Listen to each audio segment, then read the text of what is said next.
नमस्कार मित्रांनो, मी पुन्हा एकदा तुमचं या यूट्यूब चॅनलमध्ये मनपूर्वक स्वागत करतो. मित्रांनो, इयत्ता 4थी आणि 7वीसाठी होणारी जी परीक्षा आहे, शिष्यवृत्ती परीक्षा, त्या परीक्षेसंदर्भातला महाराष्ट्र राज्य शिक्षण परिषदेने अधिसूचना काढलेली आहे आणि ह्या अधिसूचनेनुसार इयत्ता 4थी आणि 7वीची शिष्यवृत्तीची परीक्षा ही होणार आहे. ती कोणत्या तारखेला होणार आहे, त्याचा अभ्यासक्रम काय आहे, ते कशा पद्धतीनं आपल्याला सॉल्व करायची आहे, म्हणजे त्या परीक्षेचा अभ्यास आपल्याला कशा पद्धतीने करून घ्यायचा आहे, हे सर्व माहिती आपण ह्या आजच्या यूट्यूब चॅनलमध्ये समजून घेणार आहोत मित्रांनो. तसेच त्या परीक्षेची फी किती आहे, कुणामार्फत भरायची, कसं भरायचं, ते सगळं डिटेल्समध्ये आज आपण बघून घेणार आहोत. आता बघूया की मित्रांनो, पहिल्यांदा तुम्हाला सांगतो की ह्या परीक्षेसाठी 2 विषय असणार आहेत, आहे ना. जी इयत्ता आहे आपली, इयत्ता 5वीसाठी व 8वीसाठी जी परीक्षा शिष्यवृत्ती परीक्षा होत आहे, त्या परीक्षा पद्धतीसारखंच ही इयत्ता 4थी आणि इयत्ता 7वीसाठी परीक्षा असणार आहे मित्रांनो. ही परीक्षा सारखीच असणार आहे दोन्ही इयत्तेसाठी आणि याचा अभ्यासक्रम दोन्ही इयत्ता 5वी आणि 8वीला जी परीक्षा होणार आहे, तीच परीक्षा इयत्ता 4थी आणि 7वीला होणार आहे आणि दोघांचा पण अभ्यासक्रम किंबहुना तुलनात्मक जर विचार केला तर थोडा बहुत सारखाच पद्धतीचा आहे. काठिण्य पातळी जवळपास सारखीच त्यांनी ठेवलेली आहे. तर आपण बघूया, सुरुवातीला आपण बघूया की हे जी परीक्षा आहे तर ही कशा पद्धतीने असते. जसं तुम्ही आता तुम्हाला माहीत असेल की कोणकोणते विषय असतात. तर विषय असतो बघा, पहिला पेपर जो पेपर आहे, त्या पेपरमध्ये जो पहिला पेपर आहे, त्या पहिल्या पेपरमध्ये विषय असतो प्रथम भाषा म्हणजे मराठी ही जी आहे ही मराठी 25 मार्काची असते आणि जो गणित विषय आहे हा 25 मार्काने 25 प्रश्न म्हणजे 50 गुणांचा असतो आणि गणित हा आहे 50 प्रश्न म्हणजे 100 मार्क, असे एकूण 150 मार्काचा पहिला पेपर असतो. आणि जो दुसरा पेपर आहे याच्यामध्ये तृतीय भाषा म्हणजे इंग्रजीमध्ये 25 प्रश्न विचारले जातात आणि गुण असतात, प्रत्येक प्रश्नाला 2 गुण, याप्रमाणे 50 गुण. तसंच बुद्धिमत्ता चाचणी 50 प्रश्न असतात आणि 100 गुण. असा हा दुसरा सुद्धा पेपर आहे, हा 150 गुणांचा म्हणजे 150 गुणांचा असतो. तर याला टाइम टेबल इथं दिलेला आहे मित्रांनो. बघा, पहिला पेपर जो होणार आहे तो 11 ते 12:30 दरम्यान होईल आणि दुसरा जो पेपर आहे तो पेपर दुपारून 2 ते 3:30 वाजता होणार आहे. आणि हा जो टाइम टेबल आहे मित्रांनो इथं MSCने दिलेला, हा दोन्ही पेपरला म्हणजे दोन्ही इयत्तेसाठी सारखा आहे. जसं प्राथमिक शिष्यवृत्ती परीक्षा इयत्ता 4थीसाठी आणि उच्च प्राथमिक शिष्यवृत्ती परीक्षा इयत्ता 7वीसाठी, दोघांसाठीही हे शुल्क जे आहे हे सारखं आहे का म्हणून ते बघून घेऊया. परंतु जी वेळ दिलेली आहे ही समान आहे. आता याच्यासाठी जो शुल्क कसं भरायचं आहे आपल्याला, जे परीक्षा फी आहे ती कसं. आता परीक्षा फी बघा इथं तुम्हाला दिलेली आहे. नियमित शुल्कासह आपल्याला 30 डिसेंबर ते 2 फेब्रुवारीपर्यंत आपण याची फी भरू शकतो. विलंब शुल्कासह आहे जे 3 फेब्रुवारी ते 27 फेब्रुवारी 2026 अतिविलंब शुल्कासह 18 फेब्रुवारी ते 23 फेब्रुवारी 2026 आणि पुन्हा अतिविशेष विलंब शुल्कासह 24 फेब्रुवारी ते 28 फेब्रुवारीपर्यंत आपल्याला फी भरता येते. परंतु मित्रांनो, आपण एवढी वेळ न घेता ह्या परीक्षेची फी आपण 2 फेब्रुवारीपर्यंत भरू शकतो, कारण की फॉर्म भरणे काही अवघड नाही आहे. चला आता आपण परीक्षा शुल्क किती आहे. तर बघा, परीक्षेचं शुल्क आहे प्राथमिक शिष्यवृत्ती परीक्षासाठी म्हणजे जे 4थीसाठी आहे आणि 7वीसाठी, ह्या दोघांसाठी जी परीक्षा फी इथं दिलेली आहे. प्रवेश शुल्क आहे 50 रुपये, बिगर मागासवर्गीयांसाठी 50 रुपये आणि हे दोन्ही आपण इयत्ता 4थी आणि 7वीसाठी सारखंच आहे. एकाच इयत्ताच आपण समजून घेऊया म्हणजे आपल्याला लक्षात येते. परीक्षा शुल्क जे आहे बिगर मागासाठी 150 रुपये आणि मागास विद्यार्थ्यांसाठी मात्र 75 रुपये आहे. इथं कमी केलेलं आहे, अर्धी ठेवलेली आहे. एकूण शुल्क जे होते बिगर मागासाठी जे 200 रुपये आहे आणि मागासवर्गीयांसाठी आहे 125 रुपये. आणि जर आपण विलंब जर केलं फी भरण्यासाठी तर हे आपल्याला अतिरिक्त फी लागणार आहे 50 रुपये. परंतु सध्या तरी आपल्याला मागासवर्गीय सोडून जे बिगर मागास आहेत त्यांना 200 रुपये फी भरायची आहे आणि जे मागासवर्गीय गटामध्ये येतात त्यांना 125 रुपये फी इथं भरायची आहे. आता इथं एक गोष्ट लक्षात घ्या, आपल्याला शाळेसाठी शाळा संलग्नता फी भरण्याची गरज नाही. तर बघा दिलेली आहे. NTS जी परीक्षा होती त्याच्यासाठी किंवा NMS परीक्षा संदर्भात शाळा संलग्नता शुल्क भरले असले तरीही शिष्यवृत्ती परीक्षा स्वतंत्रपणे शाळा संलग्नता फी जी शुल्क आहे ते 200 रुपये भरणे अनिवार्य राहील. मात्र ते दुसरं जे आपल्याला इथं दिलेलं आहे, दुसरा जो पॉईंट दिलेला आहे त्याच्यामध्ये सांगितलेला आहे की इयत्ता 5वी व इयत्ता 8वी शिष्यवृत्ती परीक्षा 2026साठी ज्या शाळांनी शाळा संलग्नता शुल्क भरलेले असेल त्या शाळांना इयत्ता 4थी व 7वीसाठी पुन्हा शाळा संलग्नता शुल्क भरण्याची आवश्यकता नाही. म्हणजे शाळा संलग्नता फी जे 200 रुपये लागत होते ती आता डबल भरायची गरज नाही आहे. शिष्यवृत्ती फॉर्म भरण्याची जी प्रोसेस आहे ती इयत्ता जे 5वीसाठी आणि 8वीसाठी आपण जे भरलेले आहे त्याच पद्धतीची आहे. इथं सुद्धा फोटो आणि फोटोच्या खाली आपल्याला विद्यार्थ्यांची सही, इथं फोटो राहील आणि इथं खाली विद्यार्थ्याची सही राहील. हे आपण इथं जे साईन करणार आहोत ते साईन विद्यार्थ्याची साईन ती काळ्या पेनानेच आपल्याला करायची आहे. मित्रांनो, आता आपण ह्या परीक्षेला इयत्ता 7वीसाठी काय राहील त्याचं आपण हे समजून घेऊ. इयत्ता 7वीसाठी जो अभ्यासक्रम दिलेला आहे गणित विषयाचा तो कोणता राहील हे आपण समजून घेऊ. तर जो पहिला घटक आहे त्याचा भारांश पण किती राहील ते पण समजून घेऊया. पहिला जो घटक आहे त्याचा आहे संख्याज्ञान. ह्या संख्याज्ञानमध्ये काय काय असणार आहे? समसंख्या, विषम संख्या, मूळ संख्या, संयुक्त संख्या, समूळ संख्या, जोडमूळ संख्या, त्रिकोणी संख्या, रोमन संख्या चिन्हे, हे झाला पहिला भाग. नंतर आहे नैसर्गिक संख्या, पूर्ण संख्या, पूर्णांक संख्या, परिमेय संख्या, परिमेय संख्या व त्यावरील क्रियासुद्धा, संख्यारेषा. याच्यावर जे आहे 50 गुण आहे. म्हणजे 50 गुण नाही, 50 प्रश्न.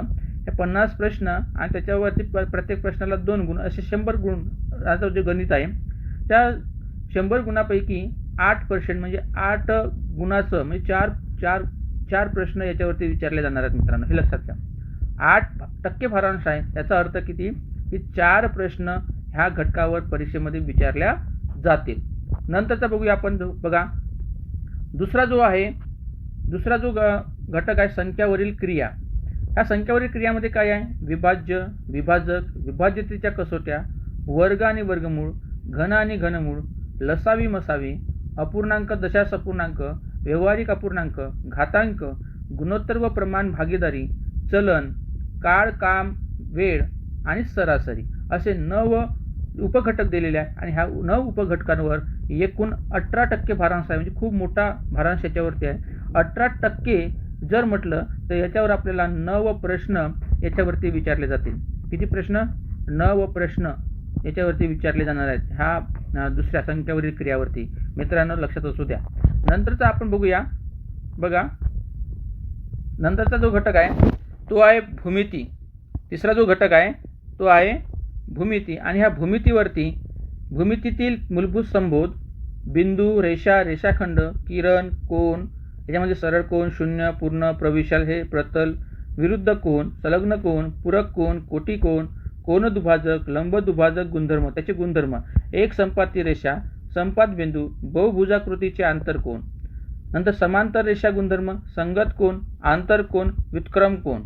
वर्तुळामध्ये काय तर वर्तुळ कंस, केंद्रीय कोन, कंसाचे माप.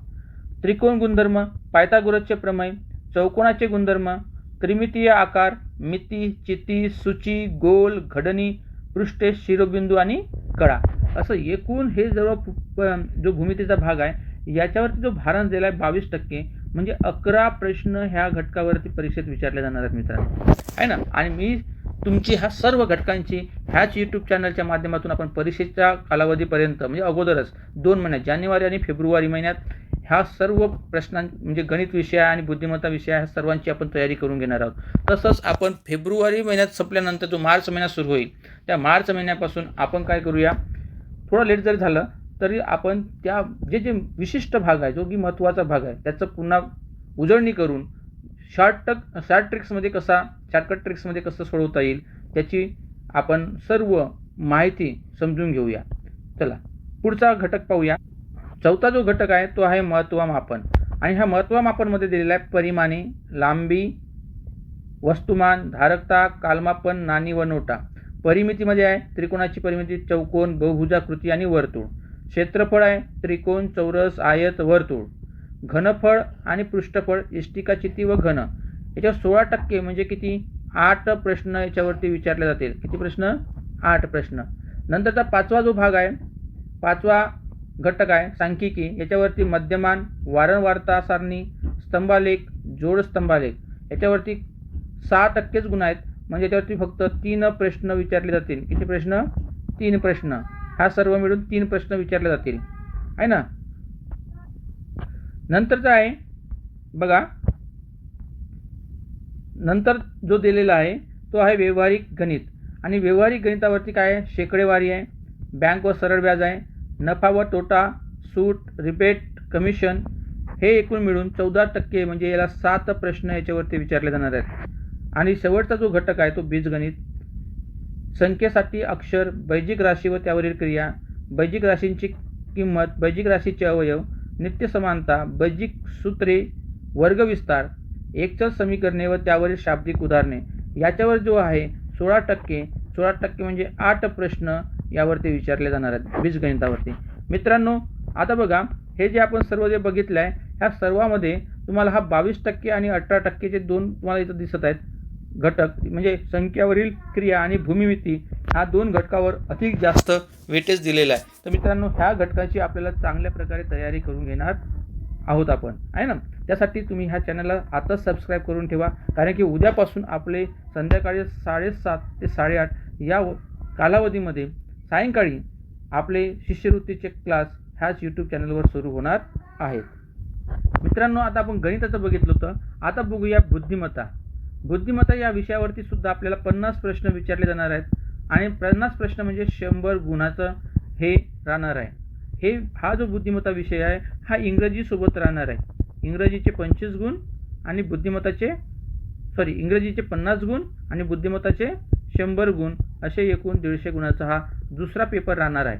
पहिल्या पेपरमध्ये मराठी आणि गणित असा जो पेपर राहणार आहे. तर बघूया आपण ह्याच्यामध्ये काय काय विचारणार आहे तुम्हाला. तर याच्यामध्ये राहणार आहे आकलन. पहिला जो घटक आहे आकलन. याच्यामध्ये आकलनमध्ये काय, सूचना पालन, वर्णन व मजकूर, संख्या, इंग्रजी अक्षरमाला, 8% भारांश म्हणजे 4 प्रश्न याच्यावरती विचारले जाणार, म्हणजे 8 गुणाचा हा राहणार आहे. 4 प्रश्न इथे विचारणार. दुसरा आहे वर्गीकरण. वर्गीकरणामध्ये काय काय, शब्दसंग्रह, आकृत्या, संख्या आणि इंग्रजी अक्षरमाला असे हे उपघटक आहेत. आणि ह्या उपघटकावर 10% भारांश दिला आहे. 10% भारांश म्हणजे 5 प्रश्न याच्यावरती विचारले जातील. नंतरचा जो घटक आहे समसंबंध. समसंबंध म्हणजे दोन वस्तू असू शकते, काही 2 वस्तूंचे नावं राहू शकते किंवा चित्र राहू शकते, त्याच्यात जसा संबंध आहे तसाच तिसऱ्या आणि चौथ्यामध्ये काय संबंध आहे तो तुम्हाला शोधता येईल. त्याच्यामध्ये उपघटक काय आहे, शब्दसंग्रह, आकृत्या, संख्या, अक्षरमाला, याच्यावर सुद्धा 10% भारांश दिलेला आहे. म्हणजे याच्यावर सुद्धा 5 प्रश्न विचारले जातील. 5 प्रश्न असणार आहे. नंतरचा बघूया आपण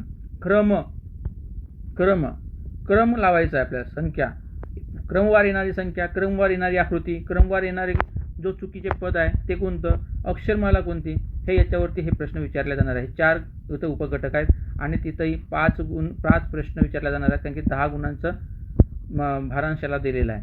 नंतर आहे 5वा घटक, गटाशी जुळणारे पद. याच्यामध्ये सुद्धा तसा संख्या, शब्द, आकृती, 6% म्हणजे 3 प्रश्न याच्यावरती विचारले जाणार आहेत. 3 प्रश्न. नंतरचा जो आहे लयबद्ध मांडणी. हा लयबद्ध मांडणीवर 4%च भारांश दिला आहे, म्हणजे 2च प्रश्न विचारले जाणार आहेत. हा 2 प्रश्न विचारताना एक तर अंकावरती, अक्षरावरती किंवा चिन्हावरती 3 पैकी 2 याच्यावरती आपले राहणार प्रश्न. नंतर आहे जलप्रतिबिंब. जलप्रतिबिंबावर सुद्धा 4% म्हणजे 2 प्रश्न याच्यावरती राहतील, अंक, अक्षरे आणि आकृत्या.